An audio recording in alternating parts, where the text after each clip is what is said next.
श्रोताओं नमस्कार। ट्यूबरक्लोसिस जिसे हम तपेदिक भी कहते हैं, एक आम बीमारी तो है, बहुत लोग इसके बारे में जानते भी हैं, लेकिन विशेषकर महिलाओं की सेहत पर इसका क्या प्रभाव रहता है, इसी विषय पर बात करने के लिए आज हमने ज़हमत दी है डॉक्टर बेला महाजन जी को। मैडम, आपका आज के इस प्रोग्राम में स्वागत है। सबसे पहले तो मैं चाहूँगा कि आप हमारे सुनने वालों को बताइए कि ये जो ट्यूबरक्लोसिस है, ये महिलाओं के लिए ज़्यादा घातक किस तरह से है? ट्यूबरकुलोसिस एक इन्फेक्शियस बीमारी है जो एक जरासीम के ज़रिए होती है और देखा गया है कि विश्व भर में इन्फेक्शियस डिजीज़ की जब बात करें तो महिलाओं में ये सबसे ज़्यादा अधिक बीमारी देखी गई है। तो ये बीमारी अनेक प्रकार की होती है। जरासीम इसका हमेशा हमारा एनवायरनमेंट में रहता है। जितनी डेवलपिंग कंट्रीज़ हैं या पुअर कंट्रीज़ हैं वहाँ इसका इंसिडेंस ज़्यादा देखा गया है। तो ये बीमारी तो सांस लेने से होती है। शुरू जरासीम एंटर करता है हमारा जिस्म सांस लेने से, पर उसके बाद ये फेफड़ों में जाके या हड्डियों में जाके या आंतड़ियों में जाके या यहाँ तक कि ये रिप्रोडक्टिव सिस्टम में भी जाके रुक सकता है ये जरासीम और वहाँ की बीमारी कॉज कर सकता है। इससे औरतों में ज़्यादा ये देखा गया है कि लॉस ऑफ वेट होता है, उनका वज़न कम होना शुरू हो जाता है, उनमें बुखार रहता है, उनमें कमज़ोरी आती है और रात में उन्हें पसीने आते हैं। धीरे धीरे देखा गया है अगर तो फेफड़ों में होता है तो उनको खांसी और खांसी के साथ खून आने की भी संभावना है। अगर आंतड़ियों में बैठा है तो फिर उनको लूज मोशंस या डायरिया हो जाता है और कुछ पचता नहीं है, कमज़ोर हो जाते हैं। अगर तो ये रिप्रोडक्टिव सिस्टम में चला जाए, गर्भ होने में भी वो काफ़ी प्रॉब्लम्स आती हैं और फर्टिलिटी अच्छी नहीं रहती, बच्चा नहीं ठहर सकता। और जब ऐसा होता है तो फिर डॉक्टर जांच करके देखते हैं और काफ़ी अक्सर औरतों में ट्यूबरक्लोसिस ही एक मेन कॉज पाया जाता है इसका हमारे जैसी कंट्रीज़ में। जी डॉक्टर साहब, जब हम टीबी की बात करते हैं तो एक आम आदमी के लिए ये एक ऐसी बीमारी है जो हमारे फेफड़ों को, हमारे लंग्स को इफ़ेक्ट करती है। उसको सांस लेने में प्रॉब्लम होती है या उसके फेफड़ों में स्पॉट्स जिस तरह से आते हैं, हमें इतनी ही जानकारी है। लेकिन जैसा आपने बताया कि ये आपके रिप्रोडक्टिव ऑर्गन्स को इफ़ेक्ट कर सकती है, आपकी बोन्स को इफ़ेक्ट कर सकती है, इंटेस्टाइन्स को इफ़ेक्ट कर सकती है। तो मैं चाहूँगा कि आप बारी बारी से बताएं, मान लीजिए हड्डियों पर इसका क्या असर होता है और कैसे असर होता है और क्यों असर होता है? अगर बोन्स की ट्यूबरकुलोसिस हो जाती हैं तो उसकी वजह से बोन्स में दर्दें रहना शुरू हो सकती हैं। अगर रीढ़ की हड्डी है तो रीढ़ की हड्डी में दर्द रहता है। अगर किसी और हड्डी, लंबी हड्डी में है, कान की हड्डी में है तो वहाँ दर्द रहेगा। आर्थराइटिस बहुत कॉमन हो जाता है, जोड़ों की दर्दें शुरू हो जाती हैं उनमें। और जोड़ों की दर्दों के अनेक कारण होते हैं, पर उसमें से एक कारण ट्यूबरकुलर आर्थराइटिस भी बहुत ज़्यादा देखा गया है जी। और बोन्स के अलावा आप ये दिमाग में भी जा सकता है जरासीम और उसमें हम मेनिंजाइटिस कर सकता है, सन कर सकता है, उसको हम बोलते हैं ट्यूबरकुलर मेनिंजाइटिस। या कभी आंतड़ियों में जाएगा तो फिर आंतड़ियों की बीमारी कॉज करेगा, उसमें पाचन शक्ति में बहुत प्रॉब्लम आती है, इंसान बहुत कमज़ोर हो जाता है, गांठें बन जाती हैं पेट में और उसका ट्रीटमेंट भी करना पड़ता है। जी, महिलाओं की अगर हम बात करते हैं तो हमारे समाज में जो इंडियन सोसाइटी है उसमें ये देखने में आता है कि महिलाएं अपनी खुराक का, अपने खाने का ध्यान उतना नहीं रखती। उनको ये लगता है कि मैंने घर के लिए, अपने परिवार के लिए खाना तैयार करना है, तो they give preference to their children, बच्चों को हो, पति को हो, घर के दूसरे सदस्यों को मिला। खुद हमने न्यूट्रिशियस खाया नहीं खाया कोई फ़र्क नहीं पड़ता, मतलब वो गुजारा करने में या मैनेज करने में एक प्राउड फील करती हैं कि हमने इस तरह से कर लिया। सैक्रिफाइस कर देना उनका एक आदत बन गई कह सकते हैं, या इंडियन वुमेन की एक कैरेक्टरिस्टिक हम कह सकते हैं बन गई है। तो ये हमारी जो सोच है, हमारी महिलाओं की सोच है या समाज की ऐसी सोच है, वो कितनी मूल कारण है इस चीज़ का महिलाओं में तपेदिक होने का? ये अक्सर देखा गया है कि हमारी जैसी कंट्रीज़ जो हैं, अभी थोड़ी डेवलपिंग कंट्रीज़ हैं, महिला का हमेशा का नंबर 2 पे रहती हैं, ठीक है। वो अपने आप को भी नंबर 2 पे ही रखेंगी। ऐसा है कि वो कभी खाने का सामान भी कुछ होगा जो पौष्टिक होंगे वो बच्चों को खिलाएंगी, हस्बैंड को खिलाएंगी, मेल मेंबर्स को खिलाएंगी और जो बच जाएगा या नहीं भी बचेगा वो खुद सेवन करेंगी। जो फ्रेश खाना होगा वो उनको खिलाएंगी और अपने ये we give attribute this to ignorance and lack of education. ठीक है, उनमें इतना एहसास नहीं होता, उनमें इतनी एजुकेशन नहीं होती कि ये इम्पॉर्टेंट क्यों है, खुराक इतनी इम्पॉर्टेंट क्यों है। उनके लिए भी उतनी ही इम्पॉर्टेंट है जितनी बच्चों के लिए और मर्दों के लिए है। दूसरा, हमारे यहाँ एक सोशल और फाइनेंशियल डिस्क्रिमिनेशन भी है, उसकी वजह से भी है। महिला अगर थोड़ी बीमार है तो कोई बात नहीं, वो छुपाने की कोशिश करेगी, घर में ही रहेगी। अगर आदमी थोड़ा बीमार है तो उसको फटाफट ले जाया जाता है अस्पताल डॉक्टरी जांच के लिए। एक ये भी है डिस्क्रिमिनेशन। दूसरा, एक इस बीमारी से एक स्टिग्मा भी जुड़ा, अभी भी स्टिग्मा जुड़ा हुआ है, एक सोशल स्टिग्मा है। तो इसलिए वो डर के मारे, जिन्हें सांस की बीमारी है, खांसी है, या उन्हें पता है कि टीबी हो चुका है, वो सामने नहीं आती जांच के लिए या ट्रीटमेंट के लिए।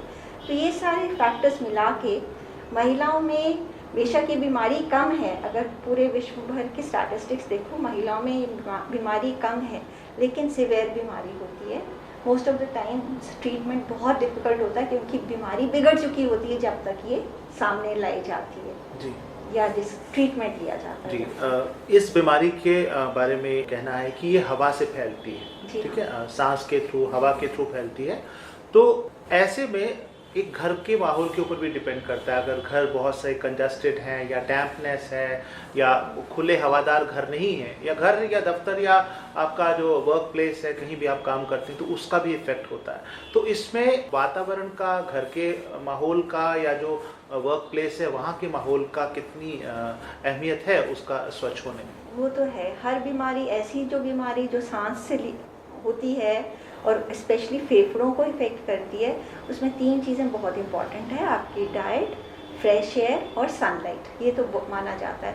पर फिर वापस आ जाते हैं महिला के पास, जो सुबह से चूल्हा जलाती है, रात तक चूल्हा जलाए हुए घर में ही बंद है, घर के काम कर रही है, बाहर निकलने का ज़्यादा अवसर नहीं है और ना ही निकलना चाहती है जी। तो फिर ये एक साइकिल बन जाता है जिसमें बीमारी भी आती है, बढ़ती जाती है। इग्नोरेंट हैं, वो इग्नोर करते हैं, उसको छुपाते हैं और वो बढ़ती जाती है। इस वजह से देखा गया है कि बहुत सिवियर होता है ट्यूबरकुलोसिस महिलाओं में, बहुत सिवियर। हमारे देश में टीबी मुक्त भारत ये अभियान चलाया हुआ है, हाँ। और डॉट का हम नाम सुनते हैं कि डॉट के ज़रिए जो हमारा वर्ल्ड हेल्थ ऑर्गेनाइजेशन का जो प्रोग्राम है उसके तहत इसका इलाज किया जा रहा है और ये अभियान चलाया जा रहा है। मैं चाहता हूं कि हमारे सुनने वालों के लिए, ख़ासतौर पर महिलाओं के लिए, आप ये बताएं कि what is this scheme all about और किस तरह से ये काम करती है और इसके तहत कौन कौन सी फैसिलिटीज़ किस किस लेवल पर हमारे कंट्री में है।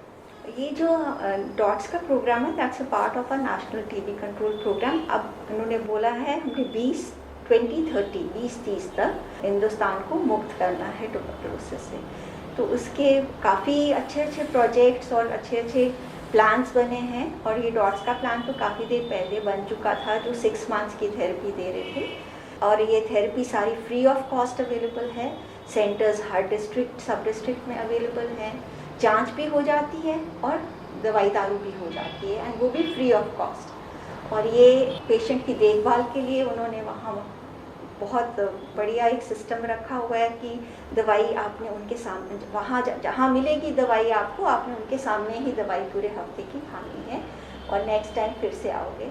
कोई साइड इफ़ेक्ट्स हैं, कोई और प्रॉब्लम आती है, वो भी सारी वहाँ फ्री होती है। जांच भी आपकी फ्री होती है, एक्सरे, स्पूटम टेस्टिंग वगैरह सब मुफ्त में होती है। और देखा गया है कि जो लोग ट्रीटमेंट अच्छी तरह टाइम से ले लेते हैं और पूरे टाइम के लिए लेते हैं, उनका बहुत अच्छा आउटकम रहता है। पर अगर ये ट्रीटमेंट बीच में छोड़ दिया जाए तो फिर रेजिस्टेंस की बहुत बात आ जाती है कि वो फिर कीटाणु थोड़ा रेजिस्टेंट हो जाता है ट्रीटमेंट के लिए। इसीलिए बताया गया है सबको कि ये ट्रीटमेंट कंप्लीट करना चाहिए।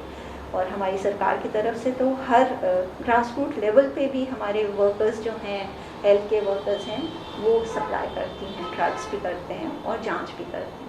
जी, आज चूँकि हम बात कर रहे हैं महिलाओं में तपेदिक ट्यूबरकुलोसिस, मैं चाहूँगा कि हमारे सुनने वाली महिलाओं को, श्रोताओं को आप ये बताएं कि उनमें कौन कौन से सिम्टम्स हों या कौन सी उनकी बॉडी में तकलीफ हो रही है, then they should go for इसकी जांच के लिए, कि टीबी की जांच के लिए। सबसे कॉमनेस्ट ये होता है कि जब आपको लगे कि आपको कमज़ोरी महसूस हो रही है और आपका वज़न कम हो रहा है बिना किसी और कॉज के, कि आप खाना पीना ढंग से खा रहे हो जैसे पहले खाते थे, लेकिन वज़न कम हो रहा है, कमज़ोरी फील हो रही है, और रात में सोने में आपको पसीने आते हैं और थोड़ी हल्की सी खांसी भी शुरू हो गई, कई लोगों को खांसी के साथ खून भी आना शुरू हो जाता है। अगर ये सब आप में लक्षण हैं या ऐसे लक्षण हैं जिसमें इंटेस्टाइन्स इन्वॉल्व हैं, आपको लूज मोशंस 3 महीने के ज़्यादा चल रहे हैं, 3 महीने से ज़्यादा चल रहे हैं, आपने ट्रीटमेंट लिया है लेकिन ठीक नहीं हो रहा, नॉर्मल ट्रीटमेंट लिया है, तो सस्पेक्ट करना चाहिए कि ये तपेदिक हो सकता है। तो ये, या कोई आपको बैकबोन में कोई दर्द है, स्पाइन में कोई दर्द है जो नॉर्मल ट्रीटमेंट के साथ ठीक नहीं हो रही, तब सस्पेक्ट करना चाहिए। पर सबसे इम्पॉर्टेंट ये 3 लक्षण होते हैं कि फटीग यानी कि थकावट, weight loss and fever, of and on fever, ये 3 चीज़ें होते हैं जो आपको बताते हैं कि कहीं ना कहीं ये प्रॉब्लम है। और जो नियरेस्ट सेंटर है, हेल्थ सेंटर, जाके जांच करवानी चाहिए, और इसकी जांच भी कोई ज़्यादा बहुत नहीं होती, एक स्पूटम टेस्ट करना होता है, एक एक्सरे लेना होता है, तो इससे समझ आ जाती है कि क्या है। जी, अगर हमारी खुराक अच्छी नहीं है तो कोई भी बीमारी हम पर इजीली हावी हो जाती है, हम पर अटैक करती है। तो आज के इस प्रोग्राम के ज़रिए मैं चाहता हूं कि हमारी महिलाओं को आप संदेश दें कि वो किस तरह से अपनी डाइट को प्राथमिकता दें, अपनी अहमियत को समझें, क्योंकि वो ठीक होंगी तभी पूरा परिवार ठीक होगा। तो मैं चाहता हूँ कि आपका संदेश हमारी महिला श्रोताओं के लिए। डाइट का तो जितने न्यूट्रिशनल फूड्स हैं, जैसे हम कहते हैं फल, वेजिटेबल्स, फ्रूट्स, दूध, मेवा जो है, ये सब चीज़ों का सेवन ज़रूर करना चाहिए, और पूरे दिन में डिवाइड करके करना चाहिए। प्रोटीन्स खाने चाहिए, दालें खानी चाहिए सारी, और बाकी गेहूँ, बाजरा तो हम लोग स्टेपल डाइट हमारी है ही, लेकिन प्रोटीन्स हाई खानी चाहिए, और ड्राई फ्रूट्स का, बादाम का, अगर वो नहीं कर सकते तो मूंगफली खाइए, मूंगफली भी बहुत अच्छा फ्रूट है, और फ्रेश फ्रूट्स खाइए, जितने फ्रेश फ्रूट्स आप खा सकते हैं वो सब इस बीमारी से बचाते हैं। इस बीमारी से नहीं, आपका न्यूट्रिशनल स्टेटस बाकी बीमारियों के लिए भी बहुत बढ़िया रहता है। डॉक्टर साहब, हमारे निवेदन पर आपने हमारे लिए, हमारे सुनने वालों के लिए समय निकाला और ढेर सारी जानकारी की अच्छी बातें बताई, और हम उम्मीद करते हैं कि सुनने वाले इन बातों पर अमल करेंगे और हमारा भारत जो टीबी मुक्त भारत है, ये सपना बहुत जल्द साकार होगा। हमसे बात करने के लिए आपका बहुत बहुत शुक्रिया। Thank you.